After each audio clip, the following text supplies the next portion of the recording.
Welcome everybody to the Depths of Motherhood podcast. This is a special season dedicated to the tribe of the mother, but also I know any mothers listening will find this extremely valuable. I've created each episode to offer simple, digestible, and supportive information, which I hope will educate and inspire anyone who listens. So this is by popular demand. Please help us to educate and support the tribe holding the mother. Look forward to passionate and highly knowledgeable guests dedicated to reclaiming the essence of birth and embracing conscious parenting. Throughout our time together, our guests will serve as the guiding voices, illuminating the path towards a deeper understanding of preconception, pregnancy, birth, and postpartum. This is with the mother and the baby being the center of the exploration. In the show notes, you'll discover the link to Nourished Mother package, which will offer many different resources to complement each episode. This is free for all members in the Women's Circle, or £33 for everybody who just wants to purchase the package. A heartfelt thank you to our incredible guests and immense gratitude to my partner for supporting me on this creation. And finally, last but not least, special thank you to Araya, my daughter, for being the endless well of inspiration. Welcome everybody. Thank you so much for being here. Right now, we are dedicating our episodes to the postpartum phase, and in this conversation, we're holding space for the mother's experience following birth. If we think about childbirth as a rite of passage and the homecoming phase, this moment when the mother returns to this earth, embodying all of the experiences that she's just had. This time, as with any rite of passage, is not just a moment for the mother and the child, but for the community and the collective. And as we know in our society, there is this energy of pace, where we're all rushing to see this beautiful baby, kind of expecting the mother to show up just as she was before. Yes, the baby is an absolute gift, yet the mother has arrived, and she's awaiting to be held and to be received in this new expression. And in Ayurveda, you might have heard that they connect this time to the air element, which I first heard from my teacher in India. She talks about this time being when the windows and doors are all open. And so on the other side, it is for us to create this warm and welcoming space to welcome her soul back into her body and connect to this earth element again. And by doing this, we are creating this nourishing space for the mother to arrive in full presence, to be with herself and her child. In an ideal situation, the mother would have her fundamental needs met so she can care for her baby, and all other concerns would be taken care of.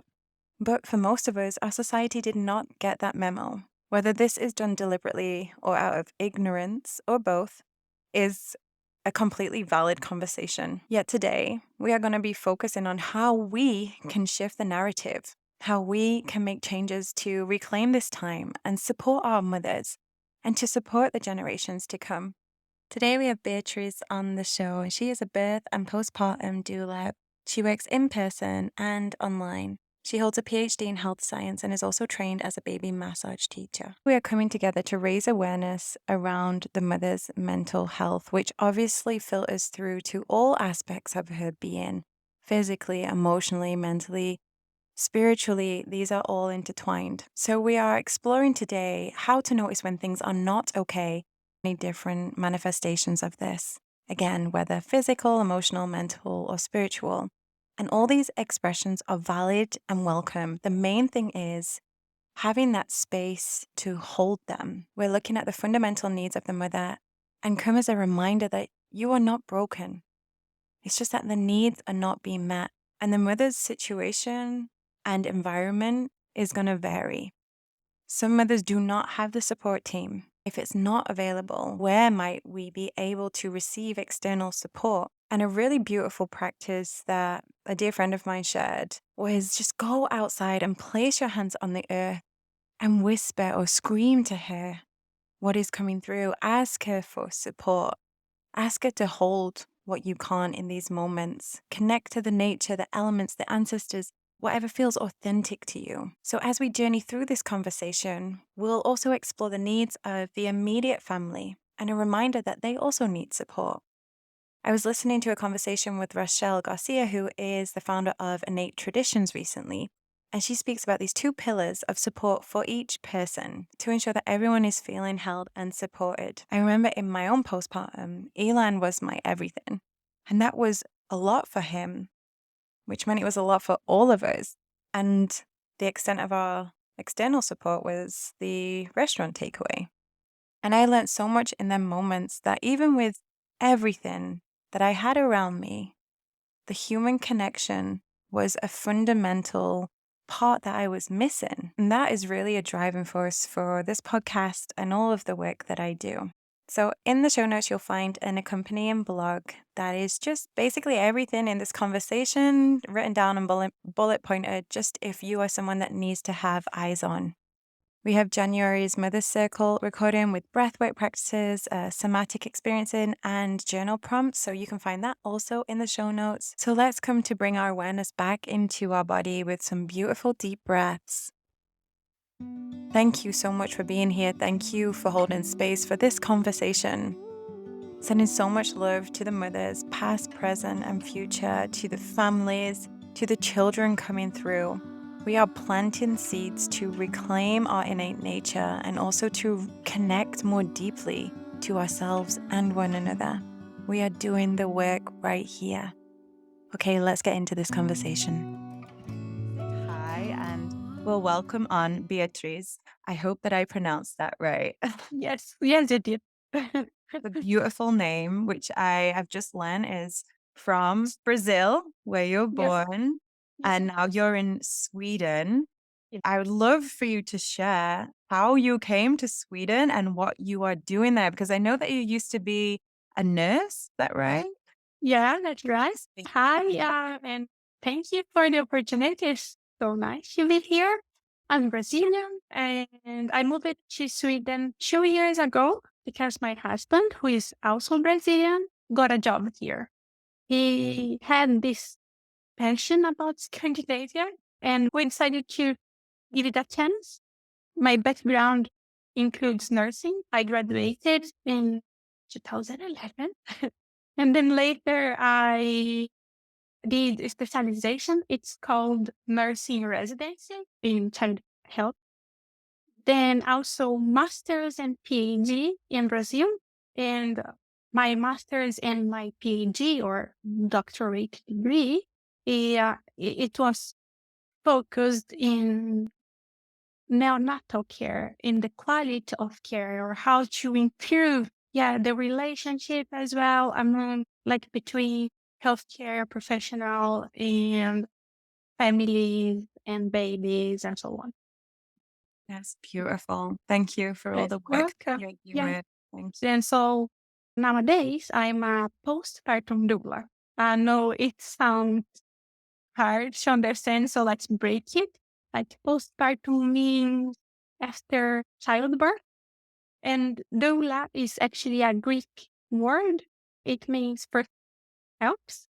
So I know that birth doula is much more known because they are there during the delivery, supporting the parents emotionally.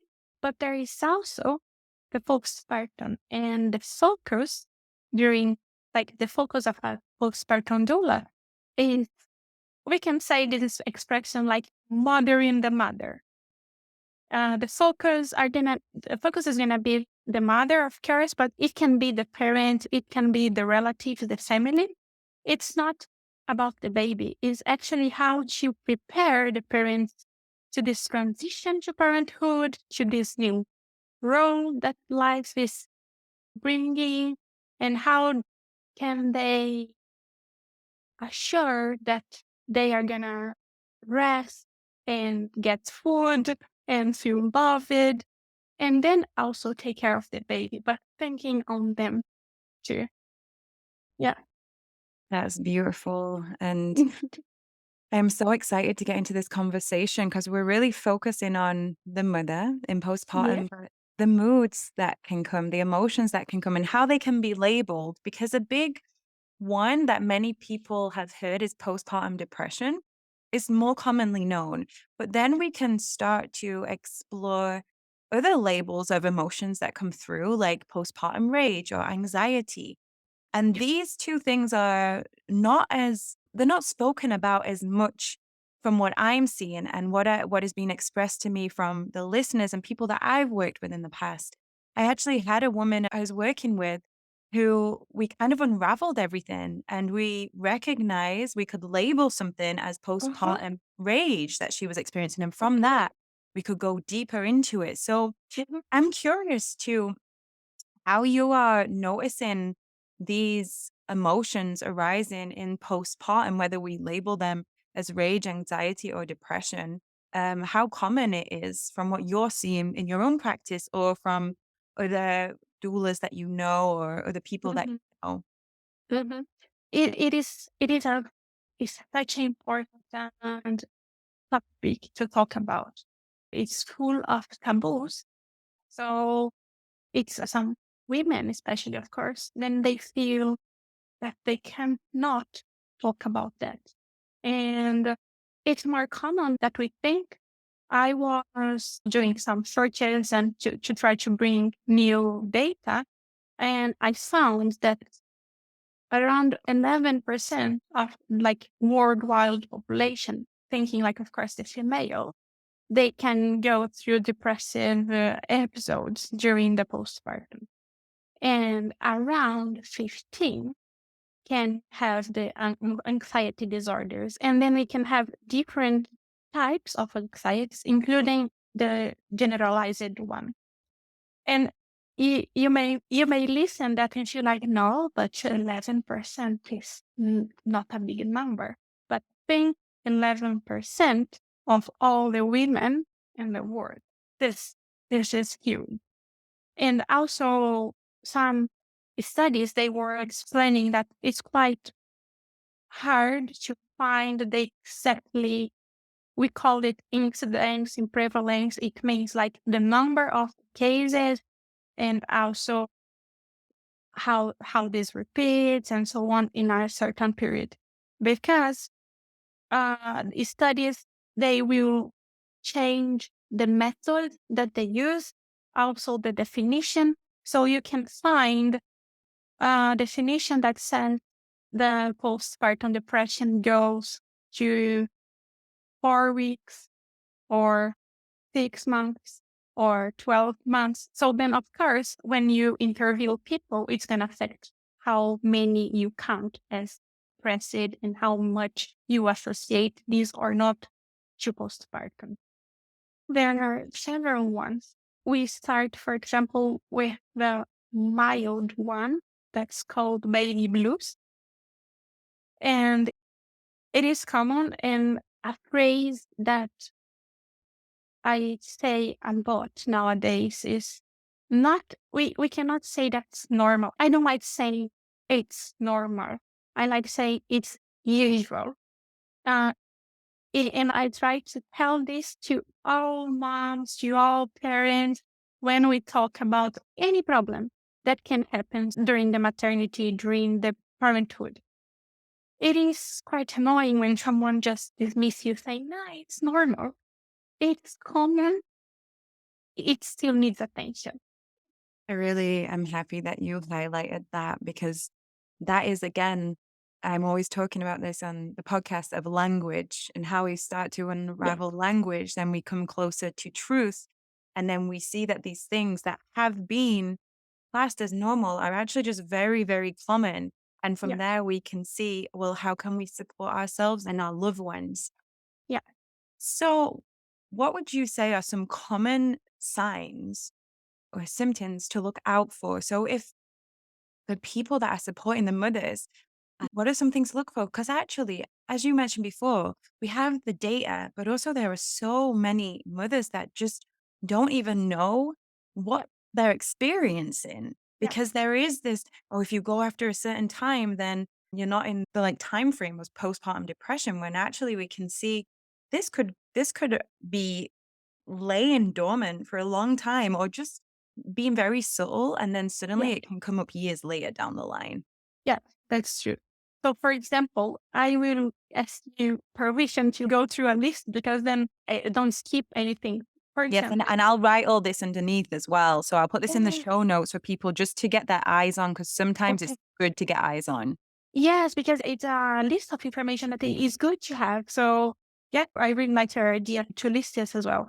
So then, for example, when we talk about baby blues, that we were talking that is common, it is important to say that it's usually it's a transient, mild mood and anxiety symptoms, and it's gonna often persist for 2 weeks or less, and then after the baby is born. And then it usually resolves instantaneously without no further consequences or sequelae, for example.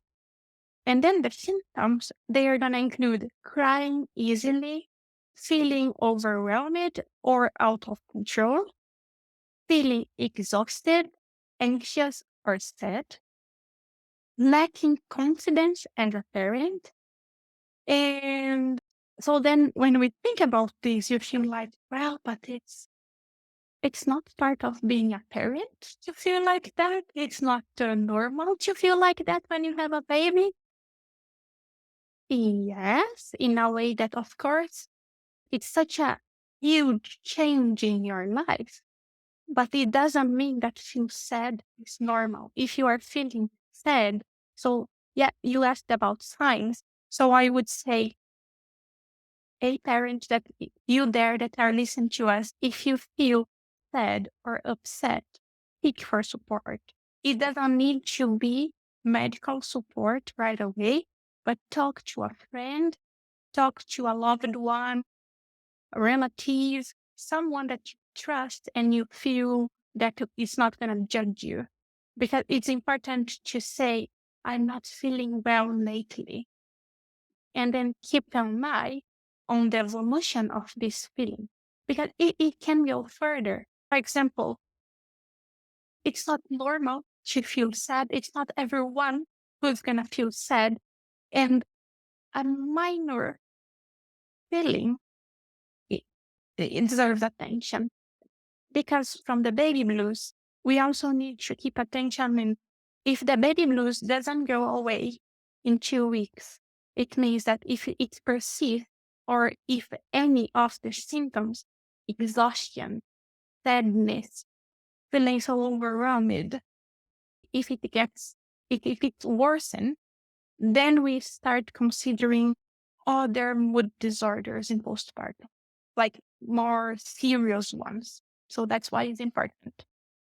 Thank you so much for sharing all that. That was really beautifully put.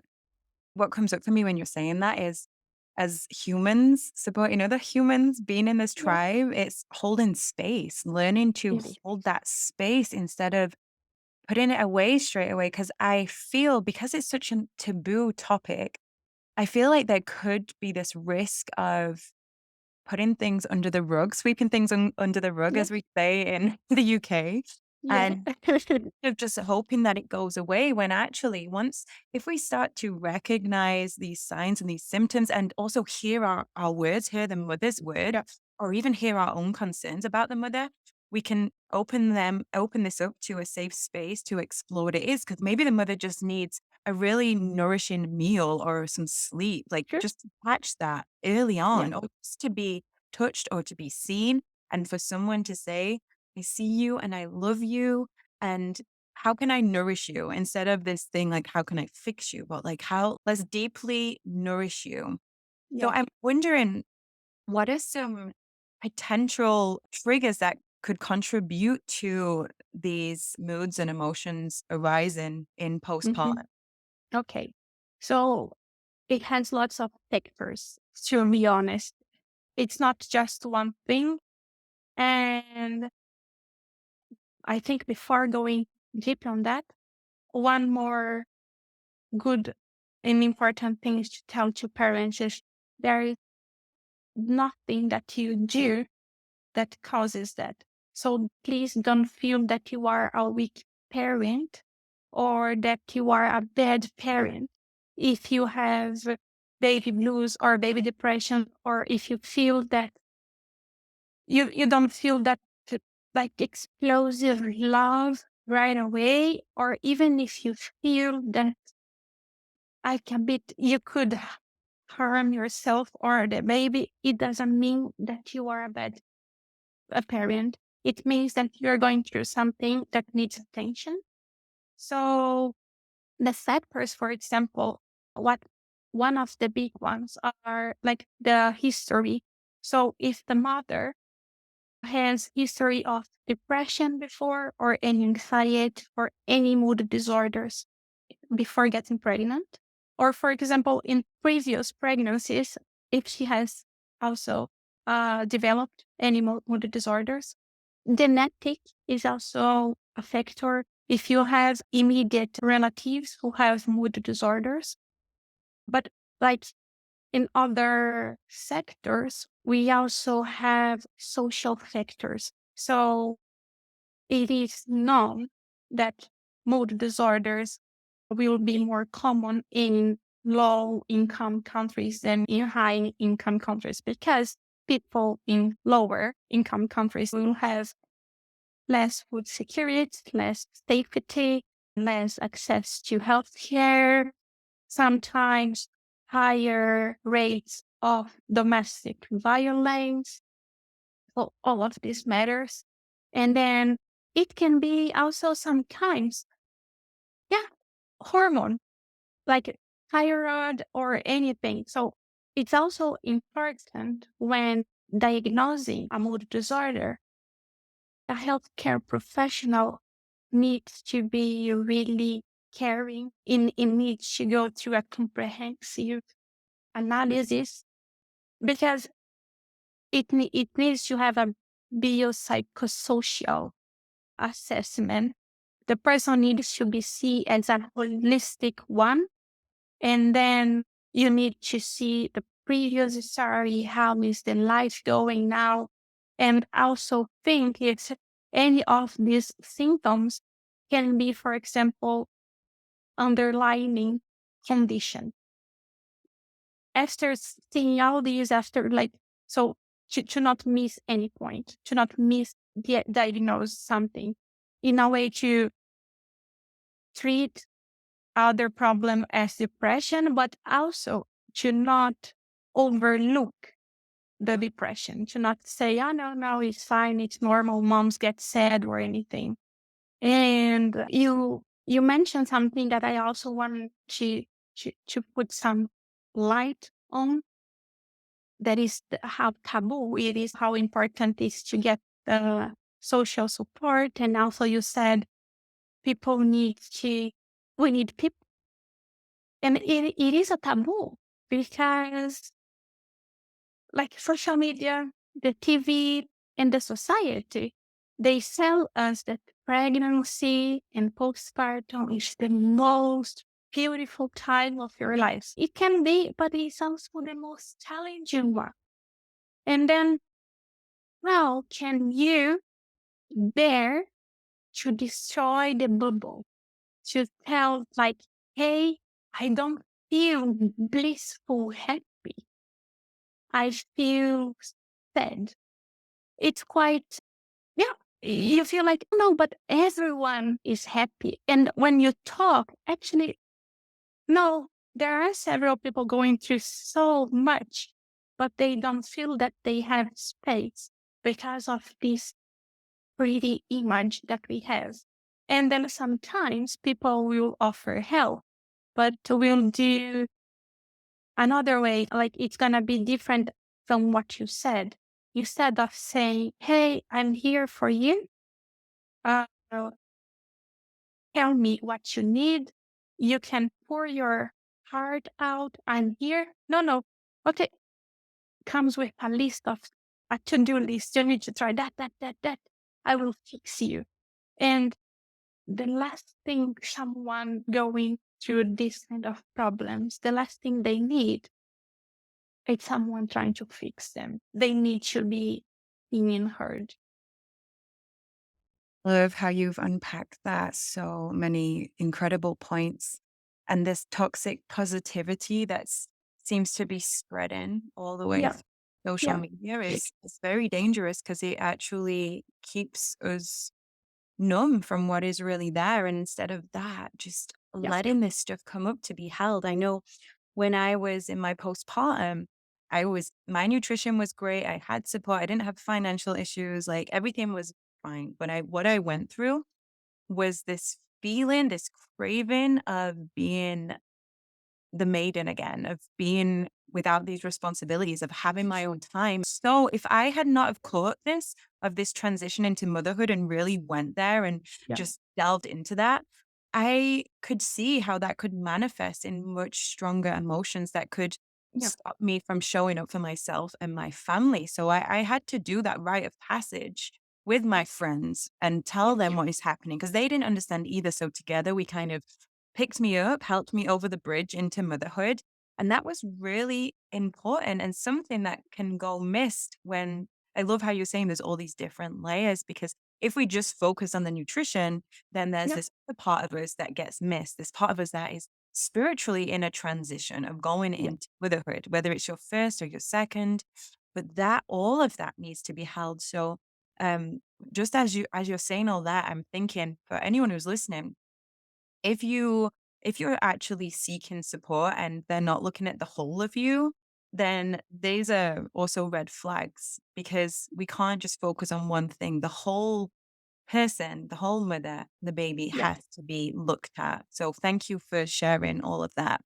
It's easy to sit here and to talk about it, but for someone who is watching their loved one really go into this place, maybe where they don't want to talk, or maybe where they are self-harming in some ways or closing off or whatever it is. And it's normal for these feelings to come up, for wanting to take them out of the pain, for wanting to pick them up and just hold Yeah. them and take everything away so that they have a blissful experience.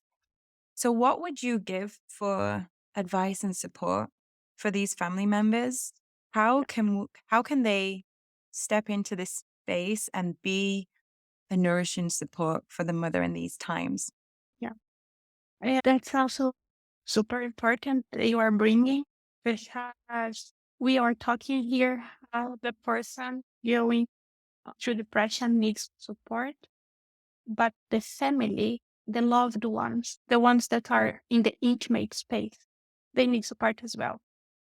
They like the support network needs support to be a support network. It is possible to start right away without support, but it's gonna reach a point that like you're gonna feel empty.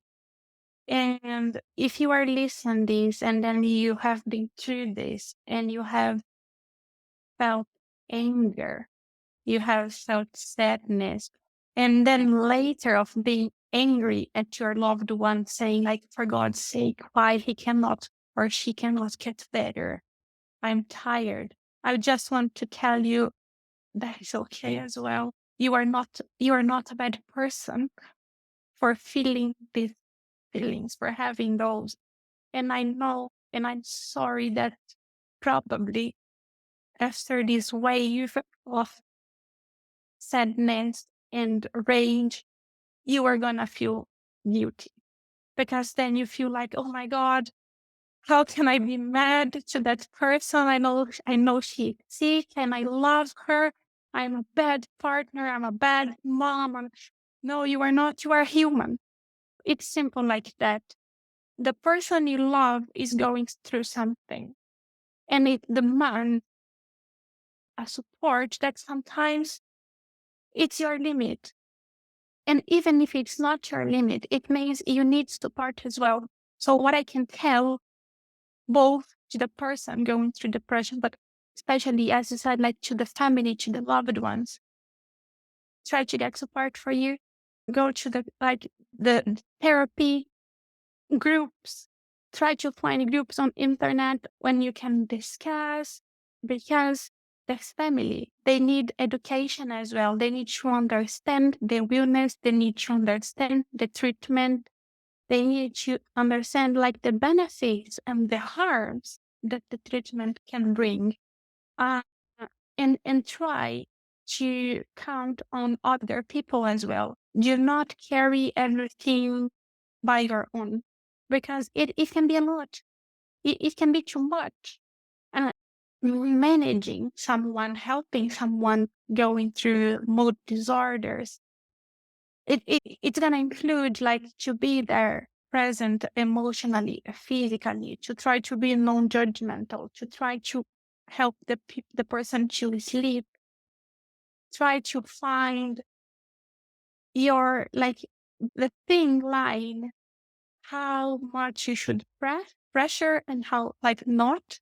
I'm pushing a lot or I'm being permissive. You have so many things. So it's important to talk to someone. Yeah. Wow, that got me emotional when you were speaking. Yeah. And like my eyes are watering up if you're watching on me. Yeah. I think this is, even though I know it's such an important conversation, I feel as a society, we've just lost that ability to mother one another, to support one another, because there's so much pressure Yeah. on us. For one, like families are probably going to be working as well and have their own stuff going on and have all these other emotions coming through. So it's like for the tribe, there is a lot of processing and healing and strengthening that comes through supporting the new mother, especially when it's your loved one going through this.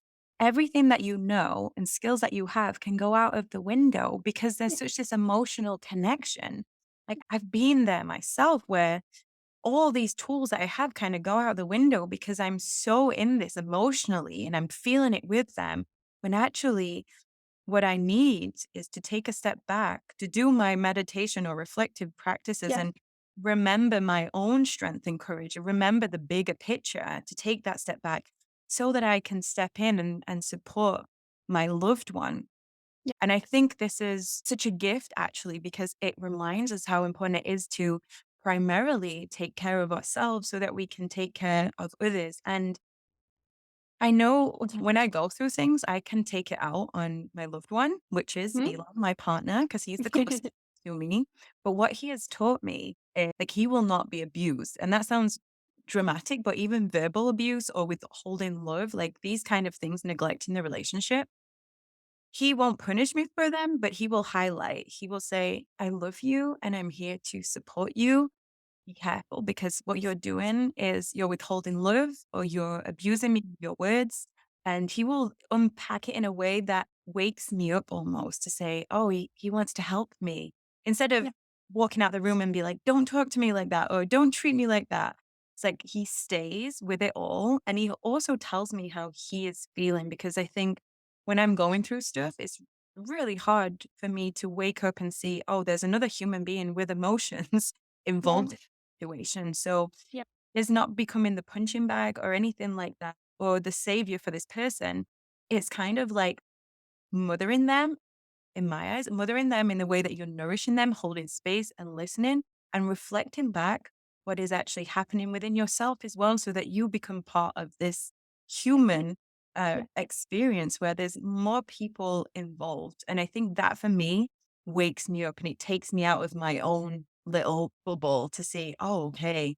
And I truly respect my partner's way of having so much trust in me that Yeah. I will get through this. He pushes in, like you said, there's a fine line between, come on, come and have some tea, come and eat Yeah. this food. Like there's a fine line between that and being like, if you don't eat this, you are not going to have the Yeah. nourishment. And it can feel like that sometimes when you're caring for someone and supporting them because you just want them to be full of health. Like that's all we want for our loved ones. So there is that Yeah. balance. And I think a lot comes out of how we were raised, how our own parents or loved ones treated us going through times like tough Yes. times or when we were Yeah. ill. That comes Yeah. through a lot. So we get these moments to actually, yeah, like hear what voice is coming through. Is this the Yeah. voice of my Yeah. mother or my father or my grandparents? Or is this Yeah. how I believe that a human being should be treated through these Yeah. times? I think it will be super important here, but not just in this context, but in all the relationships. Try to learn about non-violent communication. Yeah, because you are saying that it matters.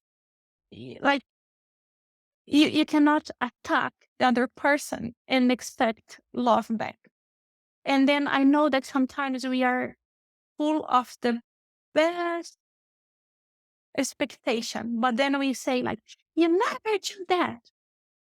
You lost your point right there, because the person will give you hundreds of examples the day that she did or not or something.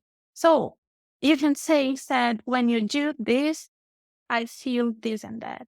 We are here talking about in this illness context. So then, of course, understand that your partner is not doing that in purpose. Your partner is not laying down, because this is also important to think. Like a depressed person is not lazy. It's not lack of God. It's not. It is a condition, and it needs help. And you also asked about what a family can do. I said about education, but you also brought, of course, and I totally agree, self-care. It's important. Think what we can say that it fills your bucket, fills your tank. So you need a me time, you need massage, you need go for a walk, pizza, anything that you need to give you energy back. So treat yourself better, treat yourself good in a good way as well. So then you can also pour love. It makes me think of, if you're listening to this and you're kind of out of the household, you're not living in the household, and whoever's with the mother living with them more closely, it's like that comes into that bubble of postpartum as well. Yes. So if you bring round the bone broth or the tea, think about the partner too, because I feel like they can be the silent one in this postpartum, and it's actually they are they are the ones holding this space like so Yeah. deeply. So they need this nourishment as well, as you said. So thank you for sharing that. Welcome. Now, if there's someone who's listening to this and just feels like, well, I'm trying to support, but I feel so overwhelmed, is there a simple practice that you would recommend that they could do to soothe their nervous system in the Yeah. immediate moment? Well, I know it's gonna depend on the type of person. For example, I have seen the benefits of meditation, journaling, and breathing techniques. So, yeah, there are several ones. If you are not the spiritual person, if you feel like, no, meditation is not for me, and it's okay. My husband, he cannot sit still. No. And I have other friends as well. I have a friend that's a girl, so it's not just a main problem. I'm telling you, I have a friend, she's a woman, and she cannot sit still to meditate at all. She said, like, ask me to do anything else, I will do. So it's okay, because I also feel that, okay, it is good, but at some point people feel like, okay, now it's a trend. Meditation solves everything. It helps a lot with a large, like, list of situations. But if it okay, we can try. You can try breathing techniques. You can just Google it, YouTube it. There are several ones. You can like breathe in, counting 4, holding, counting 4, exhale, counting 4, and then holding empty lungs, counting 4 again, and repeat it. There are other techniques. You can do yoga. Don't like yoga, just do a stretch. Sometimes just journaling. Journaling also, it's just writing what you're feeling. What things you cannot make a phrase, put words, draw. You can draw as well. Draw a gay monster, and call it anxiety that day. It is fine. Go for a brisk walk, take a long shower with candles, with like calm music. It is important to understand what works for you as an individual, because it's different for people. But I think this is a good list to cover different people. Yeah. That's a really good point. Like Yeah. if you've heard that meditation's good and you start to meditate right now, it might be the most stressful thing as you Yeah. have to sit with Yeah. it. This meditation is a journey. When I first started, I thought that I was going to throw the meditation teacher out the window. I've projected all of my things onto her and I'm like, how dare you make me sit here? I get it. Like I've been there. So like you said, this list and actually maybe people if you're listening to this, just make a list of 5 things that get you out of your head, that get you into your body, in your senses. It might just be making a cup of tea or a cup of Yeah. coffee or making that meal that makes you feel good and dedicating the time to do that. Or and if you're really feeling overwhelmed and you don't feel like you're having your own time, asking the questions, how can I make some time for myself? Yeah. Even so the mother can still be supported. Maybe you invite a friend round at that time or whatever it is, just something so you can get some time to be with you. And 5 minutes Yeah. will be better than nothing. Like 5 minutes Yeah. can get me out of some crazy thought loops. So me, That's true. I love looking at a candle. Looking at a candle for me really just does it. Just stare at the candle. No, I don't need to know anything. I'm just watching it dance. Like that's beautiful for me. Yeah.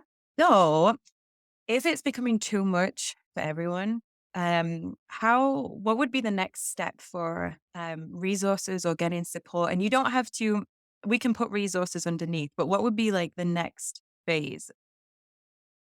You mean like when someone from the family is not being able to do this alone anymore?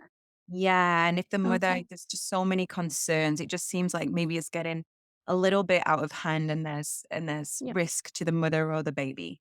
Yeah. It's always important to talk to the caregiver. For example, the OBGYN, it's like the one, the doctor that was responsible, or then with the wife, if it was the case, because I know it changes from each country. If you see that, as we were talking, the symptoms worsen or it's taking long time, and then we can also, in the end, list. I will send you the list of symptoms to recognize the other common disorders as well, because I listed the symptoms of baby blues, but we can also see the anxiety and depression. If you note that, it is important to talk to the caregiver, to seek, for example, that having extra support, having a postpartum doula could help. It can be really in the beginning, still during the pregnancy, talking and preparing for postpartum, because then also the postpartum doula being there, it's someone else that can see these rising symptoms and helping with the referrals. So, yeah, I think one person can always start taking care by herself and then having the loved ones, like the loved ones. But once you see that the mother is going through something, encourage the person and go with her. If you are the partner, go together to this appointment. Uh, and I know in some countries you are gonna face challenges to get through, to get into the system. Don't don't don't give up. Like, keep saying, like, keep telling, keep calling, keep messaging, because you need support, the person needs support, and doing it alone, it is heavy. Yeah. That's great advice. Thank you. And I wonder if you could send me a list of any resources or books that you found to be helpful and Mm. I can pop them in underneath as well. I'll Yeah. also do some research into it as well. Yeah. I feel like this has been such a beautiful conversation for one highlighting this topic that is such a taboo and hopefully helping people to not feel so alone in this because it can feel like that, especially in postpartum when sometimes all you can do is look on your phone and see Instagram. Like that can trigger so much. But like you said in this conversation, you're doing great. And this is something that many people are holding in their experience. And there is support out there. You're not alone. And I want to give deepest thanks for you for the work that you're doing And I wonder if you could take this time to share where people can find you and what Yeah. you have to offer. Yeah, sure. We said in the beginning, it is important. And I think that this, your podcast, this episode is good so people know that they are not alone. You listeners, you are not alone. We said in the beginning, we talked here. It, you may feel alone because it's hard to say it, it's hard to share it because, oh, everyone looks so happy. I am, it's just me who is sad. But if you start talking, um, I think one resource that just popped up is like going to mother groups, parents groups. Yeah, there are several. These people can find on Facebook for sure. And meeting other moms meeting other fathers, other parents will make you feel less alone. Because then once you start talking to them, you're gonna see that you go through the same challenges, the same problems, that the grass looks greener is actually not. You are going through the same. And so people can find me on social media. I have my profile on Instagram.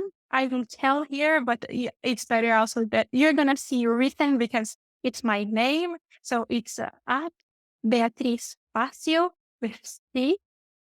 And then I also have my own website where parents can find all the information about my services. I'm actually also soon to be birth doula. So I think when you are gonna listen this episode, I will be a doula already, a birth doula as well, because now, in a week, I will finish my course and get my certificate. So it's the same name. It's doulabeatrizfacio.com. Amazing. And congratulations. Thank you. That's so beautiful. Well Yeah. done. Well done. Yeah. Well, this has been a beautiful conversation. I'm really grateful for you and your time and for sending you so much love. We did it. We did it. We did it. Thank you. Thank you so much.